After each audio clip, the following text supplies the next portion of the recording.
Family members could be paid less. Mr Chair. Mr Chair. Emma Kilby.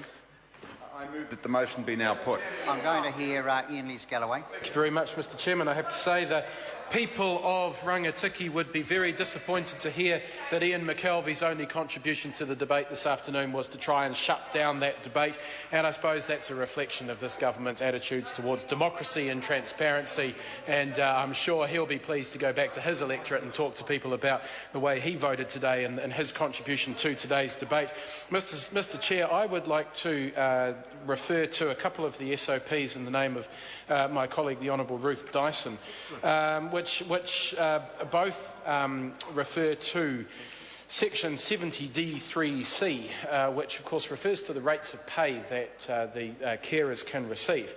And one of those amendments is to ensure that the rates of pay may not be lower than the minimum adult rate of wages payable to workers set under Section 4 of the Minimum Wage Act 1983.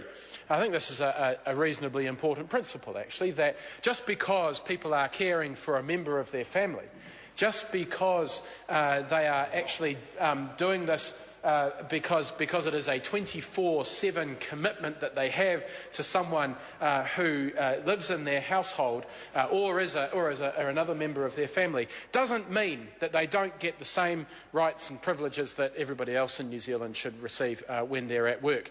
And I think it's an important concept that we have to ensure is clearly laid out in the legislation, that at the very least the minimum rate of pay, the minimum wage, should be the minimum rate of pay that carers can receive. But, Mr Chair, I think that really isn't enough. Just merely ensuring that they get the minimum wage shouldn't even really need to be being reinforced by the opposition. The government should be making that statement clearly without the opposition having to make that point. But what's actually even more important is the other SOP that refers to this section that would ensure that the rates or ways of setting the rates of payment for support services provided to family members are equal to the rates that they could expect if they were caring for someone who was not a member of their family. And I think, the concept of equal pay for equal work is a good one, not one that the National Party buys into, unfortunately, which is probably why it's missing from the original legislation. But I think that members should be happy to sign up to this, because it is a solid concept that all members should be able to sign up to. I don't understand what it is about having a relationship, a familial relationship, with the person that you are caring for somehow changes the nature of the work.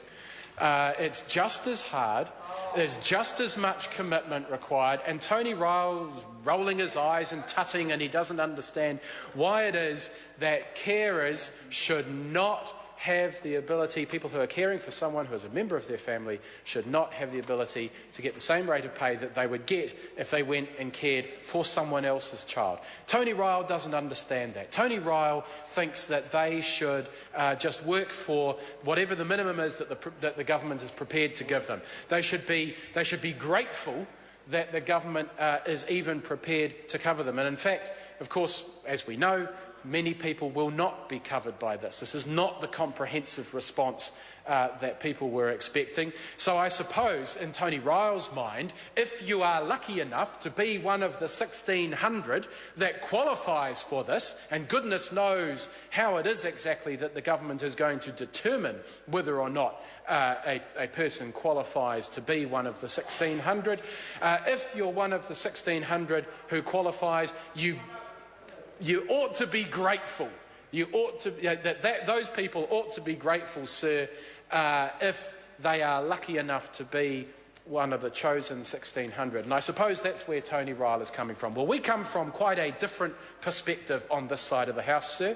We believe that this should have been the comprehensive response. We believe that the approximately 5,400 people who could be covered by this legislation should be covered by this legislation. And we think that the rates of pay that are acceptable in the care sector ought to be given to these families. Low as those rates are, I think we all accept that the rates of pay in the health and disability care sector are not what they ought to be. But let's start at least at that starting point and see if we can build from there, Mr. Chair. Dr. Rajin Prasad. Thank you, Mr. Chairman. Just continuing from my last call, where I was rudely curtailed my call, and I didn't get a second one.